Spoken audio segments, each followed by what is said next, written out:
This is a special episode where we discuss pacing and crewing ultras. We have veteran race supporters Amelia Boone and Alex Hildebrandt in this episode, each with their own unique perspectives and guidance. If you're supporting a runner in an upcoming ultra or you're just curious about the process, this episode is for you. Welcome to For the Long Run, the podcast exploring the why behind what keeps runners running long, strong, and motivated. I'm your host, Jonathan Levitt. Through personal and professional connections in the running world, I have the privilege of getting to know some amazing athletes. I've always been fascinated by the psychological aspects of running and what helps people to achieve success, however they define it, and this podcast is aimed at exploring this and much more. I hope you enjoy. We are proud to share that this episode is sponsored by our friends over at Puma. Here at For the Long Run podcast, we're fans of Puma and have been really impressed with their efforts to support and foster the running community. We're excited to partner with a brand that has such a rich history in sports and that cares deeply about the running community. Puma believes that sometimes all it takes is a spark to make a change, to get motivated, or to try something new or hard. And we couldn't agree more. All we need is that small spark, and the actions will follow to get us there. With that small flicker, anything is possible. Puma running shoes offers supreme cushioning, superior propulsion, comfort, and lightweight technology. I've been running in the DV8 Nitro First Mile, and I love how it has a focus on sustainability. The shoe feels amazing, and even better, it's in collaboration with First Mile. It's made from at least 20% recycled material, as First Mile's focus is on cutting down plastic waste in production and in the supply chain by finding innovative ways to get recycled plastic into products like Puma running shoes. Check out a pair for yourself at puma.com and use the code FORTHELONGRUN for 20% off any Puma Run or Train products. When you support Puma, you support me and the rest of the For the Long Run podcast team. Thanks again to Puma for sponsoring us. Over here at For the Long Run podcast, we are enjoying the heck out of summer. And who is helping us stay hydrated and stoked on our summer running adventures? HydroPack. HydroPack is our newest partner, and we couldn't be more excited to be supported by them. Haven't heard of HydroPack? Check your hydration vest for collapsible water bottles, reservoirs, or your favorite handheld. It's most likely a HydroPack hydration vessel. They've been helping us stay hydrated and happy out on the trails for years, sometimes without us even knowing it. Well, the time has come to get to know HydroPack. We love that every product can be a universal replacement for any reservoirs or flasks in any of your vests or packs. Their products are designed for runners, by runners, so we know that we're getting the best design for our running needs. They also provide safe filtration systems so that you can stay hydrated and healthy while you're out in the alpine backcountry this summer. When it comes to summer adventures, I'm most stoked about their filtration system. Their 42mm filter fits in their Ultra Flask, which is the one that I use, and also the Sky Flask. If you need hydration support, head on over to hydropack.com and enter code LONGRUN23 for 20% off. Using our code to purchase your next hydration flask or reservoir helps us continue to make this show. Thank you to HydroPack for supporting the show and the community around it. Keep an eye out for some fun future events together. We are proud to announce the newest sponsor of the podcast, Scratch Labs. Scratch Labs is a local, Boulder-based sports nutrition brand known not just for their awesome sports nutrition products, but for their love of science and the community. I'll share a bit more about their products and how I use them, but for now, thank you to Scratch for supporting the podcast. Scratch will be a partner of the podcast this summer, and as always, supporting the brands that support the podcast helps to keep this machine rolling. You can use the code FTLR20 for 20% off all Scratch products through their website via the link in the show notes.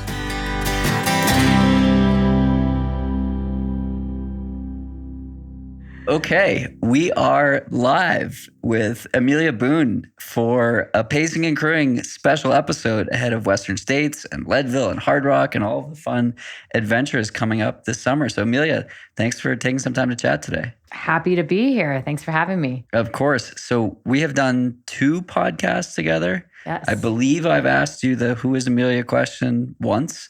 I don't think I was asking it when we were at TRE in 2019.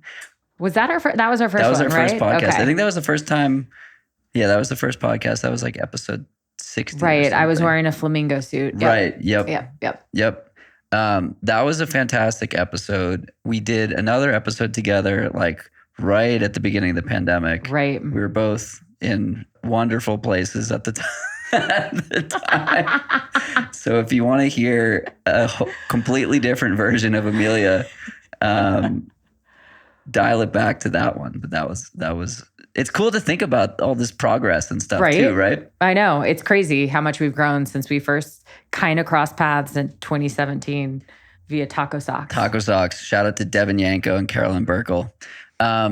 Not to wax poetic too much on all of that business, but first, before we dive into it, again, on pacing and crewing today, who is Amelia?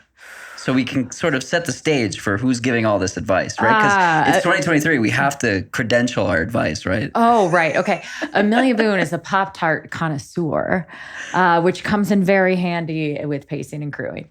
Also, I run ultras and obstacle races and everything along those lines. And I have done a lot of crewing and pacing in my life. So. And you've done a lot of like gnarly racing too. So you've seen it from both sides of the aisle. Yeah. I've done, I think in terms of, I've always said the worst race ever to crew would be Big's Backyard Ultra, which I ran twice.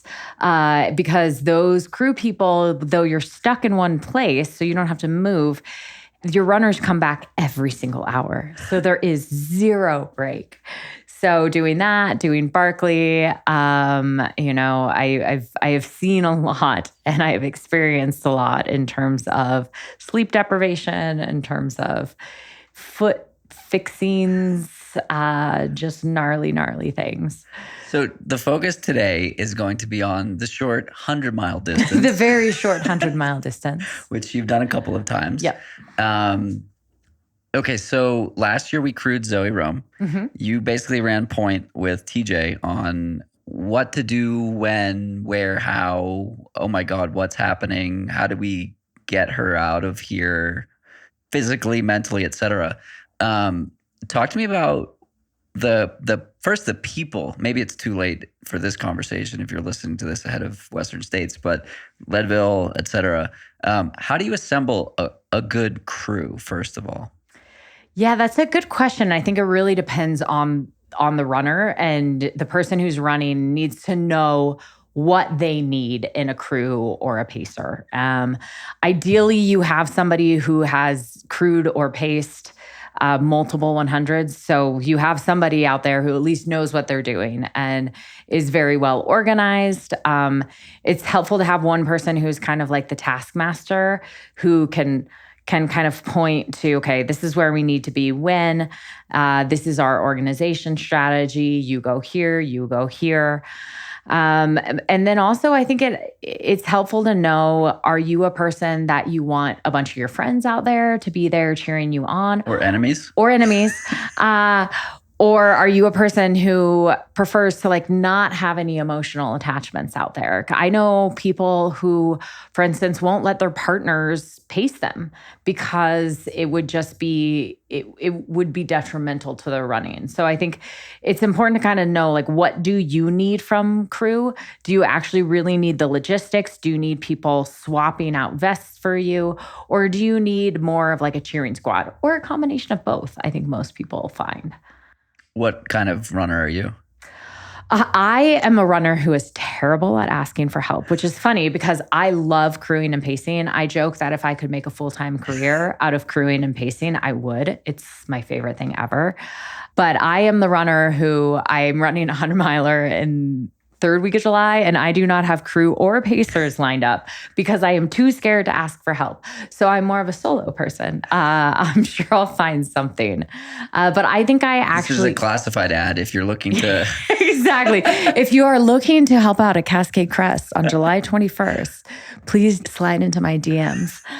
But I think for me, I more need like the rah-rah type of thing, because I'm pretty good logistically at doing my own thing during races. But I think I need more like moral support.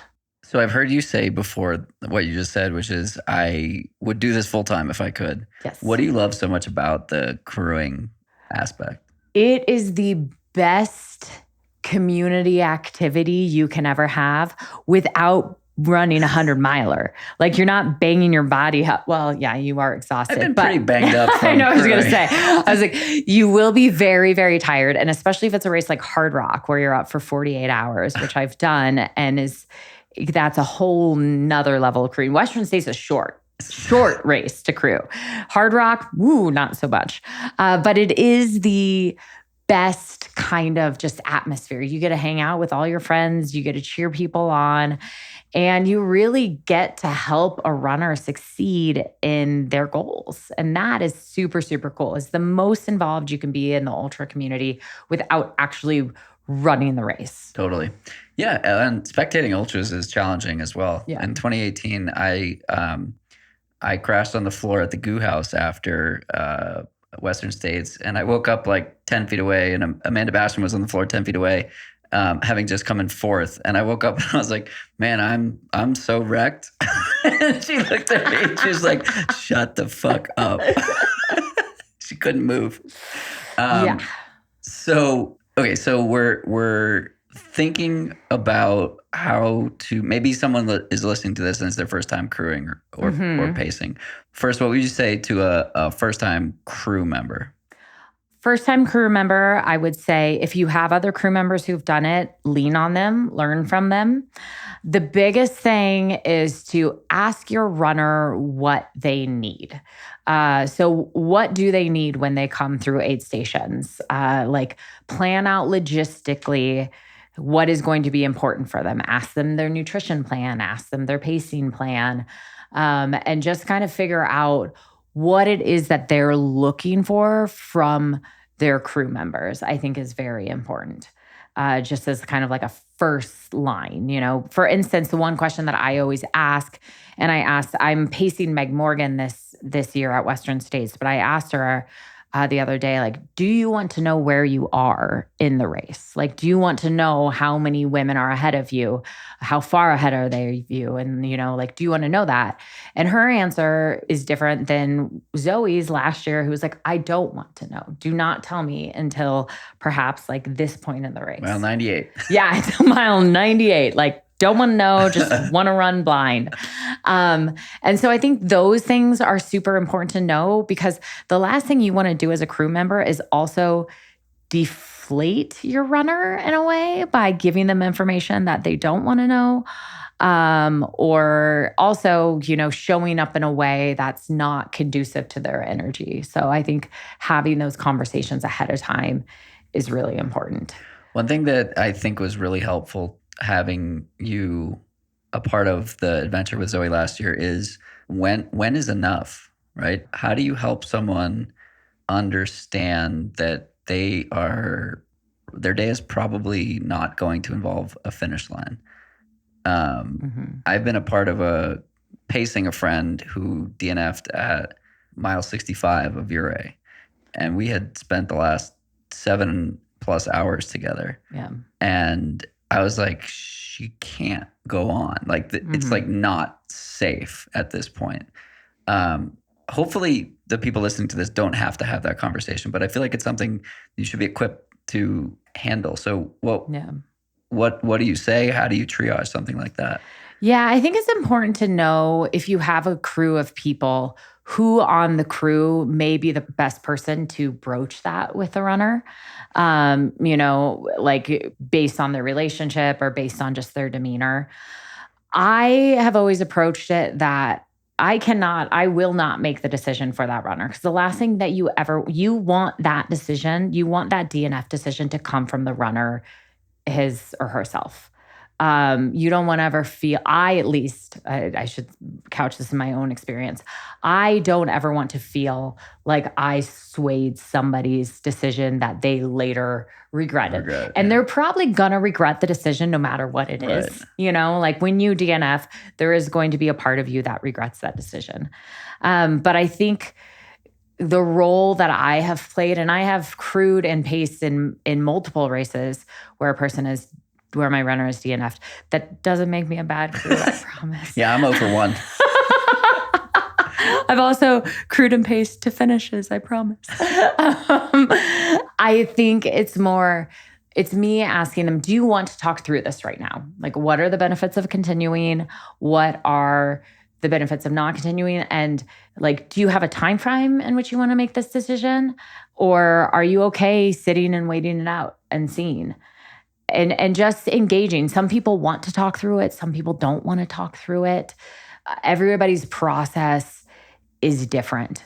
And I always also lead with that, like, regardless of your decision, you are like, we support you 110%, just the full rah mode. And it's also a good conversation to have before the race starts. And I think I do this every time before I go into a race, my own internal calculus of what is my DNF calculus. And I think it's a good conversation to have with your runner. And that if they are faced with that decision, what do they want? And probably their answer in that moment is going to be totally different than when they're actually faced with the decision. But I do think it is a good way to set up how to approach this. Yeah, that was one thing that I didn't have experience in. We didn't have that conversation prior to starting that day. And she ended up dropping at like 3 p.m. of the second day. Mm-hmm. And it was, shout out to Kelly Young. It was incredible to see how much she wanted it, paired with how like absolutely obliterated she was physically. Yeah. And like you can get to a point in these races, not that I know from experience, but where you just like can't think, right? Is that true? That is very true. That there is just your brain kind of has gone to a different place. But I think it is also something to frame. There's a difference between, I always say, okay, we're making a decision here.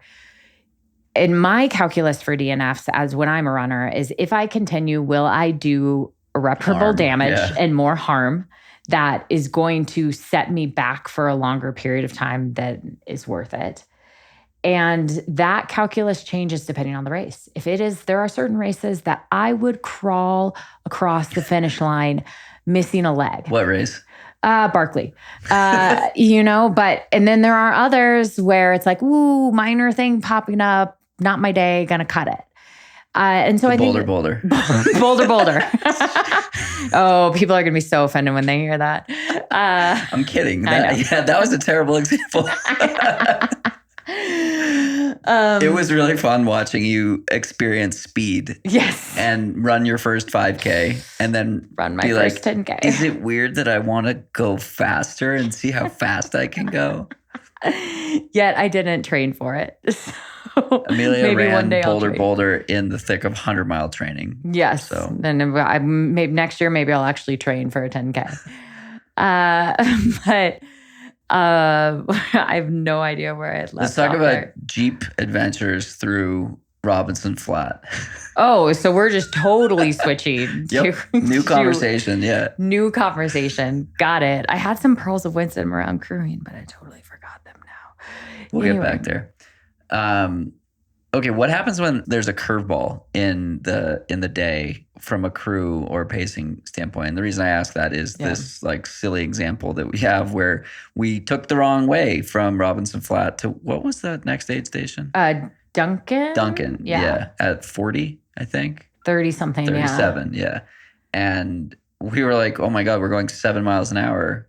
Kate was like, should I get out and run there with Zoe's stuff? And we ended up getting there with plenty of time. Yep. How do you, as a crew member, how do you handle this like uncertainty of how your day is going to unfold? Yeah, I think number one is stay calm, which I'm terrible at. And be like, no, it'll work out fine. I had come into this with a bit of a traumatic background in which I was part of a crew that actually missed a runner in 2016. Is that Devin? That was Devin at Western States. It's she on did all right. She did fine. And I will not take blame because I was on crutches. So it's not my fault, but joking. But I think it's kind of like you have to understand as a crew member, you're doing your best. You are human as well. And you could miss your runner, or you could screw something up. You could forget their headlamp. You could forget to put their nutrition in something or another. Could forget to set an alarm early enough and wake up too late. Yeah. And so I think that the only thing that you can do is just kind of take a step back and remember, okay, like this is a big deal. And also we are just running absurdly long distances and it's not the end of the world. And there are also going to be things that you have to understand as crew is that you can't take things personally as well. Your runner may come in and be totally pissed off or be yelling at you or saying mean things to you. And you just nod your head and be like, yep, they're probably going to feel bad about that later. But like, look, I get it. They're in the Think midst about of it a for race. the next 30 miles. Yeah. And so I've also learned just as crew, as pacers, like you can't take anything personally in those scenarios because of what that runner is going through in the moment. Totally. The one thing I have to add before we switch over to talking about pacing is take care of yourself. Yes. Like eat. I think that's where I was going. Yeah. Hydrate, all this stuff. Because for a race like Western States, if you're up at the start, you're awake at 4 a.m. and you're driving 3.5 hours to Robinson Flat and then et cetera, et cetera. And it's like, it's a long, long day. Mm-hmm. It is a long day and it's easy to neglect yourself in those moments. But if you are not taking care of yourself, you can't help your runner. And that also goes for pacing as well. There are multiple stories of people who have gotten dropped as pacers because they weren't taking care of themselves and resting beforehand. Or their runner was Kyle Patari. Yeah, exactly. Exactly. Or Dylan Bowman at Hard Rock. So, okay, switching over to pacing. Yeah. What are the things that a first-time pacer should be thinking about? First of all, have the conversation ahead of time around what do you want from me? Do you want me to lead? Do you want me to set the pace and you to follow me? Or do you want to be out in front so I'm not dragging you along at a pace that's not sustainable and that you will blow up? Because you don't want to be the pacer that blows up your runner. Kind of did that once. So don't recommend it. So I think having that conversation about who is going to lead and who is going to follow. Also, do they want reminders? Do they want reminders to eat, to drink? You could set a timer on your watch and say every 15 minutes you need to eat something. Knowing the state of your runner. So if your runner is in really good spirits, they may not need a lot. If your runner is really, really struggling, you may want to remind them to eat. Or if they're having stomach issues, remind them to drink and try and figure that out. Also knowing their goals. I think a great thing is to ask them, like, okay, are we going hunting? Do we want to like pick people off as we go ahead? Do we want to see that headlamp ahead of us and say, okay, I'm going to catch that person? Or is this just a chill, let's just spend some time out in the woods together? I think knowing all of that ahead of time is great. Finally, I would say, ask them what kind of energy they respond to. Do they want you to be silent? Do they want you to talk the entire time? Do they want to have a conversation? Yeah. Do you want to sing Disney songs together? And so it's just understanding what a person responds to. And they may say one thing before the race starts. And and then when that you actually get in that moment, they don't want that at all. So I think being a pacer is a big learning experience and knowing how to read people and to pick up on their energy and what they need in those moments. What are you looking for in a pacer? I feel like this is like a dating show. What are you looking for? What is an ideal pacer for you? What do you want in pacer? It would come to no surprises to anybody that I'm a pretty anxious person, pretty high strung. I generally need people who chill me out.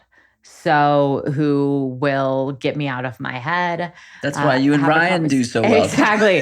So chill me out, bring me down a few notches, and just say, like, keep me kind of focused on just enjoying the experience. Because I think the number one thing that I have regretted after ultras is that I've gone through periods, I've run 20 miles and been like, I didn't even look around and enjoy what was going on in this moment, even as bad as it sucked. So that's kind of what I need. Let's talk about finish line etiquette. Yes. What is finish line etiquette? Also, another important conversation to have with your runner, because everyone is different. So Western states, you come off Roby Point, you hit the track, people run around the track and finish. So I always ask, do you want us to finish with you, or do you want us to peel off? Do you want us to run around the track? How soon do you want us to peel off? I generally always believe it's best for pacers to peel off, at least don't cross the finish line with them. Other people are different. Some people are like, you know what? This entire team carried me through 100 miles. I want everyone to cross the finish line with me. So I think it's dependent, and once again, have that conversation.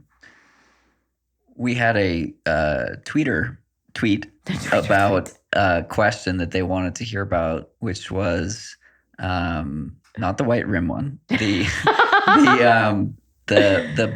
crewing by bike. Yes, I crewed Leadville mainly by bike last year, which was an amazing thing to do. And I actually highly recommend, if the race is set up for it, it's a great way to avoid lines, because Leadville, everybody goes out to Mayfair. There's massive backups of cars. Then everybody goes over, Twin Lakes. Parking is just so hard. You have to walk for miles. If you have a bike or even an e-bike, especially an e-bike with some cargo storage, you can crew via bike, and it's great. Do you have any recommendations for e-bikes with cargo storage? Well, there's this brand called Priority Bikes, and they make a e-bike called the Current, which you can hang some panniers on. No, not a sponsored ad. But I think that there are ways, depending on the race setup, to get creative in your crewing, especially because also sometimes races only allow one vehicle per runner at a place. So if you have more people that want to come out there, can you access it by bike? And sometimes, actually, I know Cascade Crest, they're telling us one of the aid stations, the road is so bad, you can't even really get to it, but you can get to it via bike. So highly recommend it as an alternative. Also, bikes are just better for the environment. So woo. Did you little plug. Crew Ouray by bike, or were you spectating by bike? I was spectating. I was just going for a ride via bike. Got it. I just rode $1 Million Highway. You chose to ride $1 Million Highway. I chose to ride $1 Million Highway, which in hindsight was not a brilliant idea. If you're in front of a computer listening to this, Google $1 Million Highway Ouray and look it up.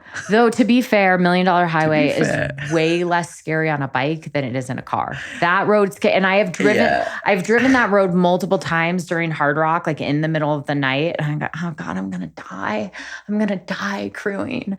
But so bike isn't as bad. But no, Ouray is easy because pretty much everybody comes back to the same place. So I think, as a crew member, look at logistics, figure out looped courses, and point-to-point are going to be the hardest because it's going to be a lot of driving. Out and backs, woo! Out and backs are easy to crew. So if you can volunteer for an out and back, do it. Sweet. So I've asked a bunch of questions. You have way more experience than probably most people when it comes to this. What are the things that I haven't asked about that people should be thinking about? Oh, you've been actually doing a pretty good job. So appreciate that. I would think about knowing about cell service out there, knowing how are you going to communicate amongst your crew, and are you able to? Walkie-talkies. I have used walkie-talkies before. High five. That's so fun. High five in Lake City. Yeah, we used walkie-talkies. Are you allowed to actually text with your runner before they get to aid stations? Different races have different rules. But sometimes if your runner has their phone, they have service, they can text you prior to coming in an aid station about what they need or how they're feeling. Is that not allowed at some races? I don't know. I part of me wants, Barkley, no, because you can't have a phone. Right. I can't really see why it would be disallowed. But there's this part of me that's I don't know, maybe you should just double check to make sure that you're allowed to do that. Because I have definitely texted crew ahead of time and been in really bad shape. You get DQ'd from those races. Right? just double check with the race director that it's okay. But many of these races, there is no self-service around. So you couldn't actually probably even do that. Right. But if there is, it's not a bad idea. And yeah, just think about your own sleep schedule. Think about your own needs in all of this. And there was something else, but I am totally blanking on it right now. We'll have to do it again next summer. So last question. What are you most excited about for Western States this year? Well, first of all, I'm super stoked for my runner, Meg Morgan. She's going to crush. She's amazing. We have a great crew set up. By the way, we had her on the podcast. The episode will be out Friday, June 16th. So if you're listening to this, the episode is already out. Perfect. Wait, sorry. Yeah. June 16th. Excellent timing. But I'm looking forward to the energy and it's the best race in terms of community and people being there and the vibe. And not to take away from any, there are other races that are just as good. Sorry, now I'm just being wishy-washy. But it is. Stand for something or stand for nothing, Amelia. I can't. I'm sorry. I thought about Hard Rock and then I was like, ooh, that one's pretty good too. No, but I'm just excited to see it unfold. And Forest Hill is always a party. Though I'm pacing starting at Forest Hill, so I can't really remember how last year I blew up a unicorn. I blew up in a massive unicorn by myself via mouth. So gonna have perhaps save your lungs. I'm gonna have to save my lungs for pacing this time. Cool. If somebody's listening to this and for some reason they've made it through the whole episode and they're running Western States or another ultra this summer, what do you want to say to them? Have fun. I mean, honestly, it is an experience and a journey, and just soak up every moment, especially if it's Western States or a race that has a lottery that's hard to get into. I think a great way to bring yourself back into the race is to think so few people get to experience this. And even though my race may be going terribly, I am out here doing this. Amazing. Amelia, thank you so much. This was part 1 of the 2-part series for pacing and crewing. Up next is Alex Hildebrandt, who has paced Meg Morgan as well and crewed Meg Morgan as well. So this idea actually came about from her, who said, you need to speak with Alex because he's a rock solid pacer and crewer. And here we are. So thank you so much. And there's another 20-ish minutes coming up right after this break. If you've been enjoying this podcast and can spare 90 seconds of your time today, can you do me a favor? Can you pop over to Apple Podcasts and leave a review? It helps other people find and enjoy the podcast too. Thanks so much. This episode of For the Long Run podcast is sponsored by Puma. For 75 years, Puma has been pushing sports and culture forward with innovative design and development. We are honored to have Puma supporting this show and supporting the running community at large. My greatest compliment for running shoe is, I didn't think about it once. The purpose of having the right gear is to enable you to do anything you want out there. When I'm running in Puma's DV8 Nitro First Mile, all I'm thinking about is literally anything else. I think about the community, I think about why trying hard things is so rewarding, I think about how cute Alfie is, and I think about how much I love tacos, and I think about the big things like how I want to leave each place I inhabit better than I found it. You know what I'm not thinking about? What's on my feet. And that's the best thing about Puma running shoes. They're designed to help you get out there effortlessly so you don't have to worry about what's on your feet. Just need to worry about putting one foot in front of the other. Check out a pair for yourself at puma.com and use the code FORTHELONGRUN, all one word, for 20% off. Again, when you support Puma, you're supporting me and the rest of the podcast team. Thanks again to Puma for supporting us. We are proud to be sponsored by a local Boulder-based sports nutrition company that we all know and love, Scratch Labs. As you may know, last year I went to their facility here in Boulder and got a sweat test done. They were able to tell me how much salt I'm losing during a workout and recommend sports nutrition from there. Long story short, I'm a salty sweater and need to replenish perhaps more than the average person. But that's not all. About a year ago, I started working with sports dietitian Kylie Van Horn. Kylie is the owner of Fly Nutrition and a coach within Microcosm. I was having a lot of GI issues pre-run and during the run, so David, my coach, suggested I work on nutrition with Kylie. I switched my nutrition pre-run to purely liquid fueling, and while that didn't solve 100% of what I'd been dealing with, It sure has helped. Fast forward a year and more, and Scratch's products have helped keep me fueled and energized through plenty of strong workouts and long runs, as well as some big adventure days in the mountains.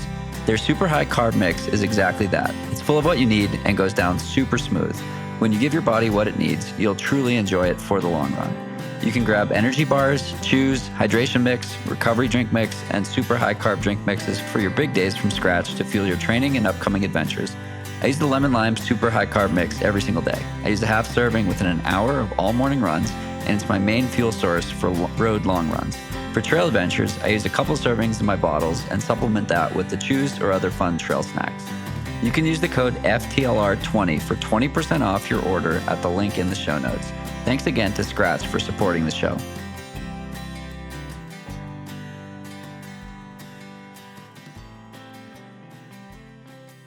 And we are back with Alex Hildebrandt on the podcast live here in Boulder again.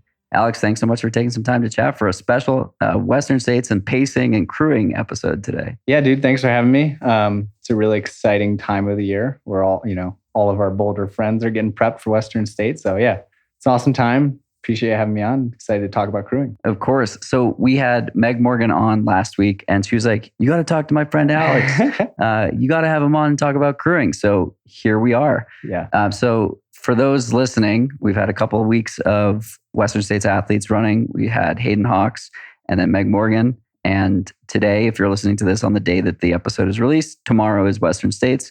So we figure we'd get a little into the weeds with crewing and pacing. So before we dive into that, I'm going to ask the question that I like to ask always. Who is Alex? Just so we can get some background. Yeah, Alex. I'm 27 years old, trail runner based in Boulder, Colorado. Full-time job in the tech industry, conversational AI.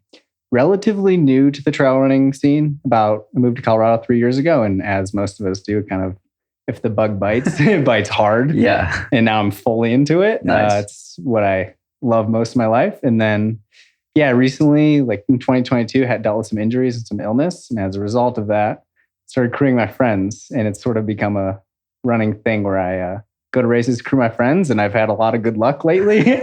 So I guess I'm a good luck charm, but yeah, it's a little bit about me. Nice. And you've got the mustache to go with the trail vibe. Yeah. So the mustache, it's a new development. I started getting it going for Cocodona, crewed my friend Sarah there. So I'm just keeping it going. I think it's the theme of this year. So.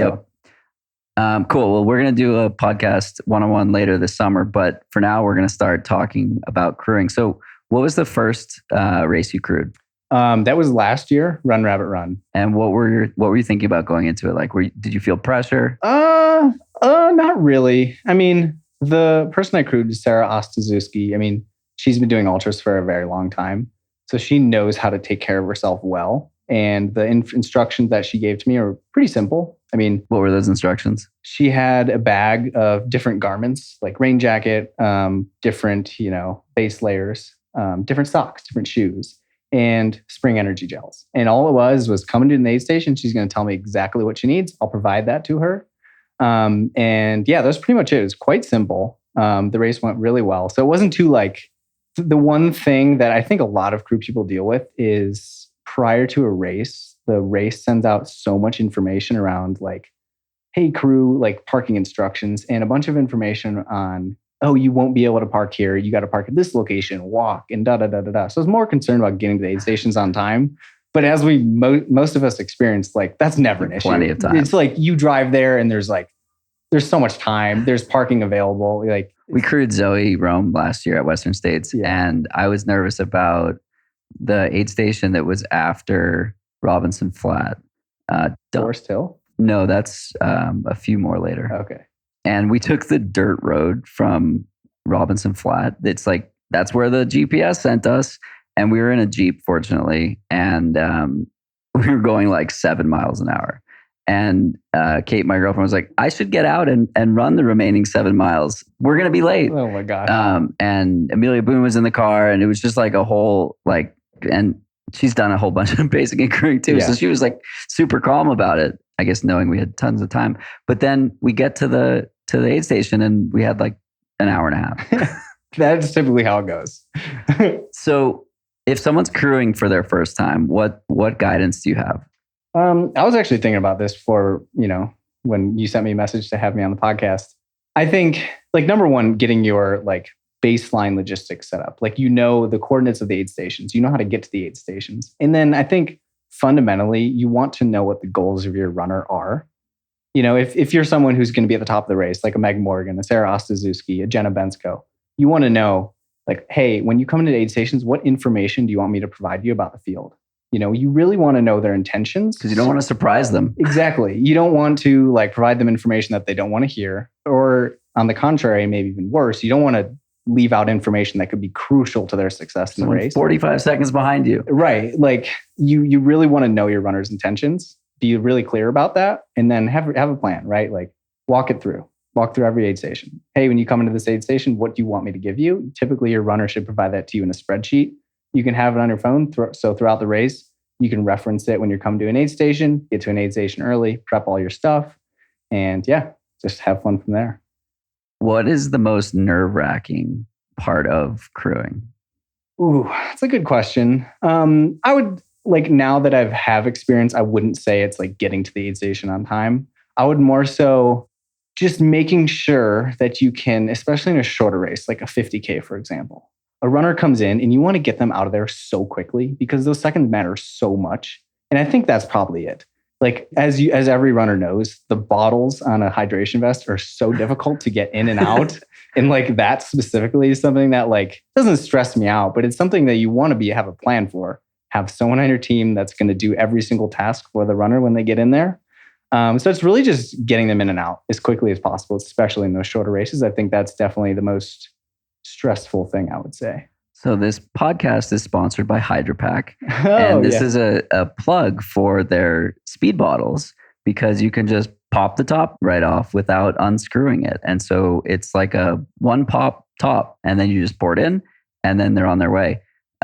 When we crewed Zoe last year, she had bottles for every aid station. So we were not filling bottles, just replacing bottles. And if you can, have 6 bottles available in a rotation and just refill the ones that you get from your runner and send them along their way, and then do that again and just keep doing that. We had 2 crews, so I think she had 8 bottles. Oh my gosh. But either way, we were rotating in and out, and she was shooting for a podium spot. And so who knows, could those 10 seconds have mattered? Potentially. Yeah, dude, it's funny you say that about HydroPack, because I also use the speed bottles like my go-to. But yeah, I mean, like, okay, runners in, like, let's say a certain section of a race, like let's say it's a downhill, for example, like your runner might put out a ton of effort to try and gain a lead, maintain a lead. They're really trying really hard to make up minutes in the running section. Right. And then they come to an aid station, and if they don't have that dialed, it's like wasted time. It's like, okay, let's say Meg Morgan, for example, runs a certain section at an 8-minute pace, where like charged to run an 8-minute pace, whereas her competitor maybe did a 10-minute pace. Okay, Meg put in all that effort to run a little bit faster, gets in an aid station and isn't efficient through there. It's like, you might as well just throw your effort out the window, right, in a sense. So you really need to be quick through aid stations. So yeah, it's really important to have most runners, if they're wearing a vest, do the vest swap. Riley Brady, they're known for that. Riley's parents are really good at that. So I'd recommend, if you are running with a hydration vest, that you swap the vest. So you come to an aid station, drop it, grab the new one, run out of there. And then particularly later in the race, like after Forest Hill, start getting a vest that has ice. Yes. Get some ice on that body. Definitely. And this will come out the day before state, so hopefully people are equipped, but a lot of runners do the ice bandana, where it's their typical bandana that a lot of us wore at the beginning of the pandemic, and with a little slot or sleeve in there to put ice in. So you should be giving that to your runner when they come into an aid station, because it's going to be hot and you want to keep them cool. And then that ice is going to melt, and then it will chafe. So you want to make sure that runner is lubing up wherever that water is going to melt. Oh yeah, that's true. Yep. I ran Boston Marathon in a rainy year, and the saying on the bus was, "If you like it, lube it." Okay, so have you paced at Western States as well? I have not. I actually haven't been to Western States. All right. So yeah, I would love to go, but I have a conflict. My brother is getting married that day, so I won't be able to attend. But you've paced in general, right? I have paced. I paced. My last pacing was Sarah Ostaszewski at Cocodona. So that was a couple 100 miles. Yeah. My pacing section was like downhill, easy single track. It was very fun. So I had a good easy section. So a bit like the back half of Western States. Yeah. I mean, I picked up Sarah at like mile, like late 70s or 80s. So yeah, like back half of Western States. So we've talked about crewing. Let's talk about pacing. What are the things that people should be thinking about that they might have forgotten about? Yeah, I mean, like it depends on the runner, and it's similar to what I talked about with crewing. Like before the race, you want to have a discussion with your runner. Like, hey, what are your intentions, and what style do you want me to have when we're pacing? Whether that's running in front of you, running behind you, running beside you. Do you want me to be pushing the pace a little bit? Do you kind of want me to just run with you? You really want to like make sure you kind of square that all away, so you don't like. Last thing you want to do is like upset your runner. Yeah. Or like tell jokes when they're not looking for jokes. Exactly. So you kind of want to have these conversations ahead of time. And like, granted, like, especially a 100-mile race like Western States, like runners, when they come into a mile 50 or, onwards, they're kind of going to be mentally worked. So you do want to let them know ahead of time that like before the race, you tell me you want me to run ahead of you. I'm still going to do that. Like you still need to stick to your plan regardless of whether your runner kind of feels like it and likes it in the moment. You kind of have to be a little tough sometimes, but yeah, at the same time, like, and this goes for crewing and pacing, like this is such a fun event, like taking a step back, like our world of trail running, especially like a race like Western States, it is such a celebration of folks like hard work over months. They've been thinking about this thing for months and even years. December, at least. It's like remind them of that. Like this is a fun thing. This is a celebration of all that hard work. So you never want to be like too like strict or too like rigid and not have fun. Like when they come to an aid station, you pick them up as a pacer, like smile, like be genuinely excited to see them because like it's such a cool experience that at least in North America, given our like crewing and pacing format, that we get to participate in like our friends and families races. It's really cool. So I think keep that in mind. It's super fun. I've crewed a couple of times and paced once, and the pacing. So I paced Ure, and that was a hell of a race. And I was sore for a week, and I did 13% of the race over a 7-hour stretch. Oh my gosh! And it was just like such a fun energy. The piece that I needed to remind myself was that the runners were not as fresh as I was. They were not as chipper as I was. I started at 6 a.m. I had just woken up. They started at whatever time the prior morning, and they had been moving for almost 24 straight hours. And so you sort of have to check your own freshness and whatnot at the door, because sometimes that's not the vibe they're looking for. Yeah, exactly. And I mean, like when I did the Bandera 100K in 2022, and I had my brother pace me. And essentially our strategy was, I want him to run in front of me. I'm going to, you've probably done this when, you have friends and you're running behind them. I just look at my brother's heels and we barely talk. And all I want him to do is just run a little bit faster than I'm running and kind of push the pace a little bit. And sometimes like your runner probably wants you to do that. Just kind of like I said, they're mentally worked. They just want you to put in the work, and they're probably going to hop in the train behind you. Like you don't need to be like jolly making jokes. It's probably going to make them mad. So like you got to kind of assess the vibe. It definitely depends. There are some people. So Zoe was definitely wanting like big vibes and big jokes. Peter Bromka picked her up at Forest Hill, and they were chatty and had a good chat. And Zoe was struggling a lot mentally and physically, and that's what she needed in a place where she was pretty down on herself. And the right energy can help. The right energy can help for sure. So I'm curious about your thoughts on if a runner says they want to drop. Yeah, and I mean, I've been thinking about this a lot, given you see doing like, Cocodona. Well, yeah, and I mean, like a small note there is like my friend Sarah, she's never going to drop out of a race. She never gets tired. So that wasn't even like something we had to worry about. But I've been thinking about this. Like if you want to drop in a race, and I thankfully have never wanted to or have dropped out of a race, but like, just take a second. Like just, like if you want to drop out of a race, okay, well, if you want to drop out of a race, what you want to do as your first option is end the race right there. Why don't you take a moment, just relax, sit down, kind of get some food in you and relax and kind of reassess where you're at in the race. Just take a second, because I think oftentimes like, unless you're injured or like there's something wrong with you, or it's like continuing is going to be bad for your health. Like oftentimes you can probably just continue walking. Right. You're kind of going to have to. Yeah. Unless you're doing like a track ultra. Right. Because you're like going to have to get out of there. Right. So I'd recommend if you're a runner or you want to drop, just take a second, eat some food, just kind of like take a step back and realize like how awesome it is that you're doing this event. And I've heard this reference, I think it was Eric Sensman on like perhaps the film that Dylan Harris did about his own 100-mile race. He's like, you have to surrender yourself to your future self and your previous self. Your future self, in some ways, might be quite disappointed if you DNF. So just take a step back and kind of reassess. And like, oftentimes you can kind of just keep moving. And whether that's, hey, let's just get to the next aid station and see if you're okay, and just continue from there. So the principle you just outlined of chunking, of let's get to the next aid station, like this is a very common principle to break down large tasks. Exactly. And so I've heard a lot of people talk about running 100-milers. Like if you're on the start line thinking about running 100 miles, you're screwed. But if you're on the start line thinking about getting to the next aid station and the next aid station, or finish the first bottle and finish the next bottle, or get to your first snack, or like get to that tree, breaking it up in this way can certainly help. And particularly if you're in a tough spot thinking about dropping. I had to DNF North Face 50 in 2019 because I smashed my ankle after falling, and I still had to hike 4.5 miles to the next aid station. And it took like 2 hours. And then once I was at the aid station, it took 3 hours to get out of there, or whatever. It felt like 10 years.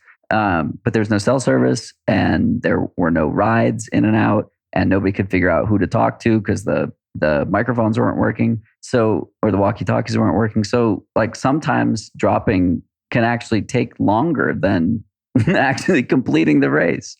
I couldn't move any further. So that was a different story. Talk to me about, do you ever fear getting dropped? Oh, I don't think I've paced enough to have that fear. If I was going to be like at States, for example, and crewing someone fast, for sure. The races I've paced have been a 250-mile race. So like, if you get dropped in that, it's time to reassess your fitness. But I mean, like as a pacer, just go out there and try your best. And if you get dropped, maybe that's a good thing. Because that means your runner is charging, and you're probably fit enough to keep up with them. They drop you. I don't know. Maybe that's an okay thing. I'm friends with a few of the people who have paced Kyle Patari over the years, and they've gotten dropped at like mile 92, or I think he dropped someone at like 99 once. He was running like 6 flat at the end of Western States, and they were like, "What are you going to do? Like that's freaking awesome to get dropped when you're doing like 10 miles and they're doing 100." I've heard that some athletes feel like encouraged by dropping their pacer. So yeah, definitely don't feel bad if you fail at the one job you have.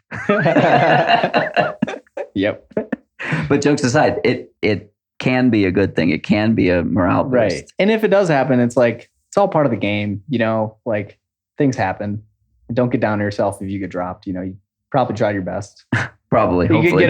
Maybe you could get right to the next aid station, hop back in. Yep. Okay, we'd be remiss if we didn't ask for some picks. Who do you think is going to win? Meg Morgan. Meg Morgan. Yeah. Straight up. Outright. There we go. Breaking 15. In the women's field, Meg Morgan is definitely my top pick. Obviously, like she is a good friend of mine. Yep. But at the same time, I mean, Meg has improved, and she would say the same thing, improved significantly over the past few years. We're coached by the same person, Megan Roach. I think Megan and Megan have a great relationship with each other. Megan Morgan, or Megmo, as we say, has been putting in great work. She is so consistent. She is very fast, and she has so much fun while she's out there. Yeah. Like she balances the competitiveness with the fun aspect very well. And I think, I don't know, if you're in a 100-mile race and you're at mile 90, someone you don't want to have behind you is Meg Morgan. At Black Canyon, if I can tell a little story, I think it was the Table Mesa aid station. It's mile 50, I believe.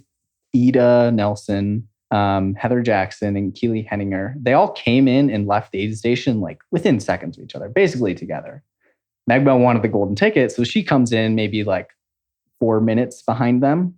And we let her know, like, hey, they're 4 minutes ahead of you. Heather is already in Western States. So if you catch one of them and it's not Heather, like, you're in. And she looks at us and she goes, I'm going to catch them. And left the aid station. I'm like, well, she's going to catch them.